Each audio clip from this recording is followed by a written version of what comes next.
Salut à tous. Alors on a déjà eu des commentaires de gens qui disent mais quoi, vous dites pas bonjour? Alors comme on fait plein de petites séquences qui sont jamais dans l'ordre, voilà, je vous fais quand même un bonjour. Ah, bonjour. Aujourd'hui nous nous retrouvons pour une petite vidéo à propos d'une Mustang cabriolet. Nous sommes chez un spécialiste qui vend pas mal de caisses classiques comme vous pouvez le voir.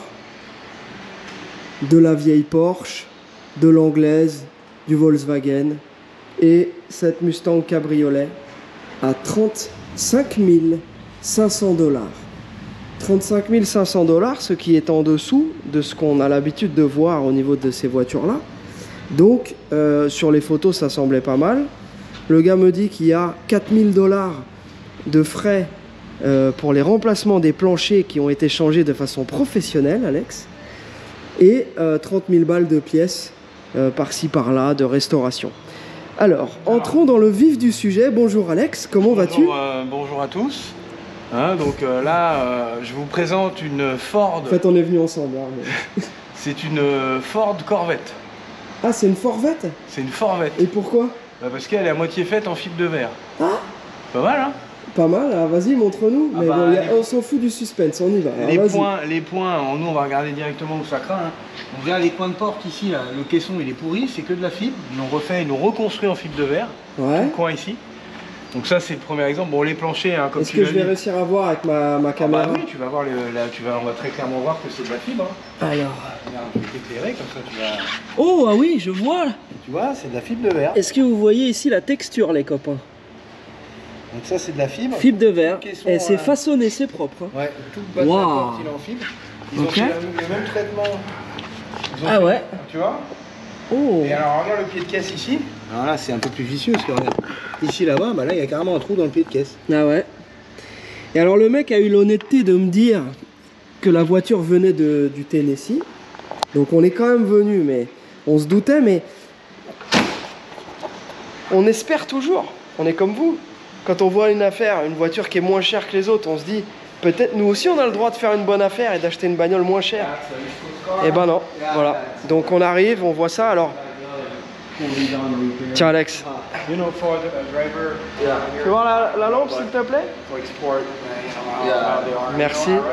Alex est en train d'expliquer à Musclor ici présent que ça va pas vraiment être pour nous.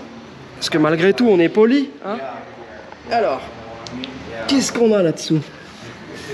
Voilà. Donc ça les copains, c'est censé être comme ça. Pas comme ça.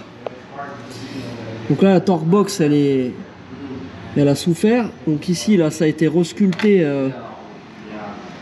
On voit hein, pareil la rouge. Alors, la rouille, bien qu'ils aient mis une grosse couche d'anti-gravillon, on voit que tout ça là c'est pas terrible.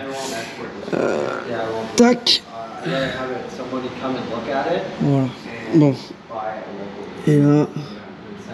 Donc les planchers ont effectivement été changés. On voit là on voit l'endroit où ça a été changé. Vous voyez ici là. Hop. Cette balafre là. Ça fait un angle ici comme ça. Voilà. Enfin bref, on va pas y passer des heures parce qu'en plus de ça, au niveau peinture, elle a beaucoup de défauts, elle a aucun brillant. Voilà.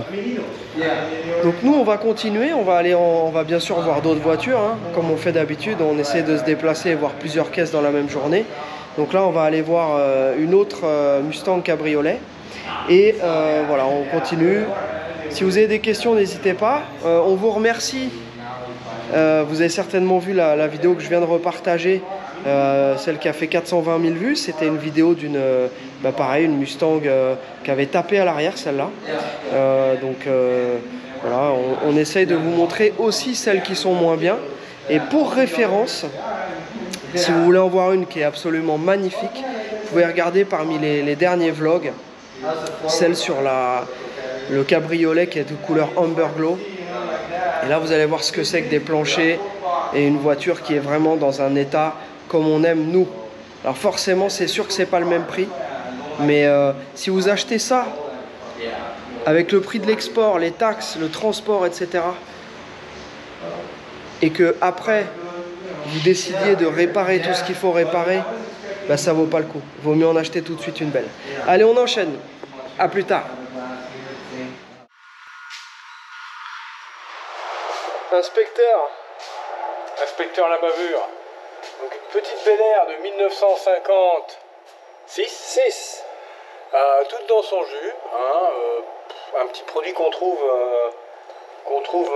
difficilement, parce que c'est vrai que les Bel Air en trouver une dans son jus d'origine, c'est assez compliqué. Ils ont toujours été autorodés ou mamaillés ou bidouillés. Et celle-là est toute dans son jus d'origine. Regarde un peu, il y a des kits freins à disque. Déjà, c'est une bonne. J'ai vu qu'ils avaient fait ça et ils ont mis une direction assistée à boîtier genre Borgeson. Je sais pas si c'est une Borgeson ou pas, mais c'est un boîtier assisté. Ça doit être un CPP ça. Donc boîtier assisté, kit frein à disque avant, donc pour avoir un confort de conduite accru. Moteur grassouillet mais pas abominable. Voilà, une bagnole dans son jus, sympathique. Petite Bel Air, ça fait plaisir. La fameuse boîte Powerglide, tout de fonte vêtue, 2 vitesses. Donc voilà, c'est vraiment typique de ces années-là. Mais tu m'as dit que tu l'as essayé. Ouais, il y a un petit slippage, donc elle patine entre la 1 et la 2. Si tu vas franchement, ça patine franchement. Si tu vas doucement, ça va. Une fois qu'elle est engagée, elle est engagée. En fait, elle patine à tous les passages de rapport. Ouais. Vu qu'il y en a qu'un. Et après, le problème qu'on a, bah, c'est cette espèce de croûte dégueulasse qu'ils ont mis partout. Regarde un peu. Ouais. Et ça, j'aime pas parce que c'est de la grosse croûte solide. Tu vois? Mais ça, on en parle souvent, donc c'était l'occasion de vous montrer. Donc, t'entends? oh là là, c'est C'est croustillant croustillant là-dessous. Croustibat. Généralement, Oh là là, ici aussi. Ah, là, mais non, mais il y en a partout. Regarde, non, mais regarde là, monsieur. Là, ils ont là, il y a eu un petit patch. des familles, hein, comme on aime. Tous les bas de caisse, tout ça, ça croustille. Elle est croustillante, quoi. Hein. Regarde, là, ici aussi, là, ils ont mis de la pâte à joint ou je sais pas quoi. Et encore, ouais, non, elle est abîmée en dessous. Il y a des petits trous partout. Hein. Regarde les bas de caisse, ça, c'est la maladie. Le bas de caisse, là, on voit pourrifié. Oh. Donc non, c'est pas super clean en dessous. Mais bon, après c'est toujours la même chose, c'est une bagnole de 1956. Donc en trouver une avec les dessous neufs, florutilants, c'est une voiture restaurée. Et là on parle plus du tout des mêmes tarifs. Donc ça c'est une voiture dans son jus, qui roule bien. Bon, il y a des petits travaux à faire, hein, la boîte à réviser peut-être, elle roule bien. À refaire même. Une bonne petite bagnole. Après bah, voilà, il y a un peu de rouille en dessous, bah, c'est une vieille dame. Hein. Là les bas de caisse, on voit, hein, ils ont mis un petit peu de choucroute là. Ouais, je pense qu'il y a de la misère là-dessus. Oh là oui, ça semble bien solide là. Là, je pense qu'il y a de la misère derrière ça. Là. Donc voilà, les lames sont strictement d'époque, sont matching number. Lame de suspension matching number, monsieur. Ah ouais. Et on peut même confirmer qu'ils ont mis suspension gonflable pour rattraper la misère. Ouais, mais c'est vrai que dès qu'on voit ce traitement là, enfin cette espèce d'énorme Blackson là, ça, pas trop ce qui se camoufle dessous. Hein. Donc si la voiture, voilà, après c'est une question de tarif, c'est toujours la même histoire. Ça c'est une bagnole qui est, elle est à 40 000 $. Donc bon, il y a peut-être moyen de négocier un peu, donc nous on va pas la prendre, hein. Mais c'était l'occasion de faire une petite vidéo pour la montrer à notre client. Donc bon, celle-ci ça va pas être pour nous, on va continuer à chercher une Bel Air parce qu'on a une Bel Air en commande. Mais bon, voilà, c'était l'occasion, parce qu'on vous parle souvent de ça. Et comme bien souvent on les achète pas, donc on peut pas vraiment vous montrer, mais là au moins ça vous permet de voir comment c'est fichu là-dessous. Ok, et ben merci. Next one. Sinon t'es sur quoi là? Je fais la liste des établissements Coget. Ouais. Hein, donc Socal Franchise France. Voilà, à Boulavac, sur cette magnifique Mustang. Donc là je suis assez content parce qu'il n'y a pas grand chose en mécanique à faire parce que tout est fait déjà. Voilà, celle-ci on l'a montrée dans le dernier live. Voilà, vendredi dernier. Il y a quand même des bricoles. Le frein à main il a été tout simplement saboté, ils l'ont carrément enlevé. Donc il y a tout le système de frein à main à remettre parce que messieurs les contrôleurs techniques ne vont pas accepter qu'il n'y ait pas de frein à main. Et puis voilà, après bah, les ceintures et tout, il faudra remettre tout ça parce qu'il n'y a pas de ceinture. Là le frein à main, il n'y a plus rien du tout, ils ont tout enlevé, plus de câble, plus rien. Par contre, j'en profite pour regarder ça avec ma lumière de caméra, t'as vu ça un peu là-dessous là? Bah, les freins arrière, j'ai pas besoin de comme c'est beau. Raides de neuf. Les freins arrière, ils ont tout changé, tout est neuf, les tambours, les cylindres, c'est raide de neuf, pas de fuite.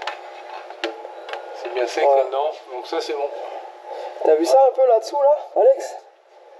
Quoi, c'est rouge? Ah bah c'est fou. Ouais. Non, ça c'est... Voilà. Par opposition à ce qu'on vous a montré à l'instant avec la Bel Air, là il y a un peu de saleté ici. Si on nettoie ça, c'est comme ça, rouge. Tout nickel. Bon bah très bien, allez, je te laisse finir ta liste. Voilà. Et puis nous, on va continuer à ranger un petit peu, parce que là on commence à avoir beaucoup de bagnoles. Donc, je vous montre un peu. Ça, vous avez vu dans le live. Les derniers arrivés. Hop, ce petit truck aussi. Voilà. Et là, je vais vous descendre la Bel Air pour vous la montrer. Alors, comme on vous dit souvent, on regarde toujours en dessous avant. Ça sert à rien de regarder chaque petit éclat de peinture, chaque petit problème de sellerie ou d'accastillage à l'intérieur. Si le soubassement ne passe pas le test, ça sert à rien de perdre son temps. Donc là, on va le faire pour faire un petit tour de la voiture pour vous montrer, parce que c'est une jolie voiture. Mais encore une fois, toujours bien faire attention à ce qu'on achète. Allez, c'est parti. Et là, voilà, cette petite Bel Air 56.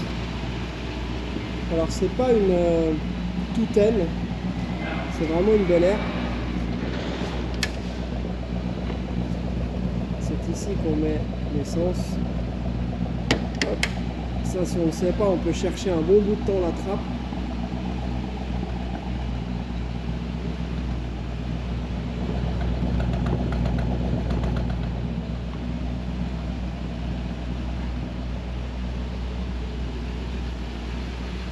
La Bel Air, c'est la version la plus luxueuse à l'époque.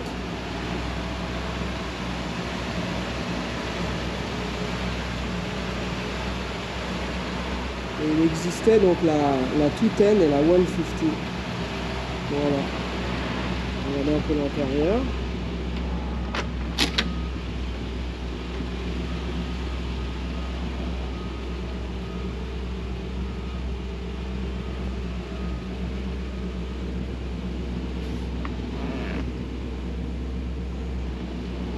On a l'impression d'être dans un diner américain. On est prêt à s'asseoir pour commander un petit coca avec un petit milkshake et un petit cheeseburger.